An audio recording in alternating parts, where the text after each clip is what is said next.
Austerity is not this government's word to use. When we talk of the need for austerity, we spit in the faces of pensioners and of the generation who sacrificed so much to fight for liberty and to end the genocide of Nazi Germany. Austerity belongs to the children and adults in the 20s, 30s and 40s, elderly now, but not too old to remember. The years of 1945 to 1950 in the UK are the real austerity period, and there was a reason for that. Then austerity was all too real. At the end of the Second World War, Britain had given almost everything it had to defeat Hitler. It was on the verge of bankruptcy. We were experiencing the worst financial crisis of the 20th century, with half our economy dedicated to the war effort. The 1945 election was remarkable. Churchill, beloved war leader, and his Conservative Party lost. Labour was elected and faced with the grim reality of absolute poverty and escalating debt. What did they do? They created the NHS, and within a year the figures for infant mortality were falling through the floor. They built homes fit for heroes at the council houses across the UK. They cleared slums and gave people the chance to see a doctor and to retire on an improved pension. They nationalised the Bank of England, civil aviation, iron and steel. They nationalised haulage, canals, railways and electricity. They nationalised coal and cable. 20% of the British economy passed from private hands to state management as the wartime idea of central planning was extended to building an infrastructure for the future. So was it a golden age?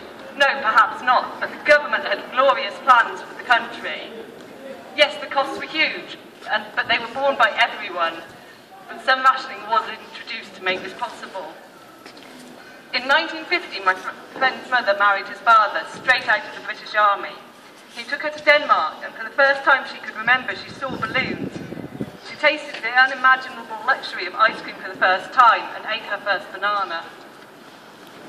Meat was still a rarity back home. Sweets were rationed. Cigarettes, sugar, tea, bread, petrol, bacon, clothing, cheese, paper. If the government was laying down a new future in motorways, renationalising industries and serve the needs of the future and build a secure infrastructure for growth and building up the welfare state, social housing and the National Health Service, I would understand. But austerity now, as far as I can see it, is the reverse.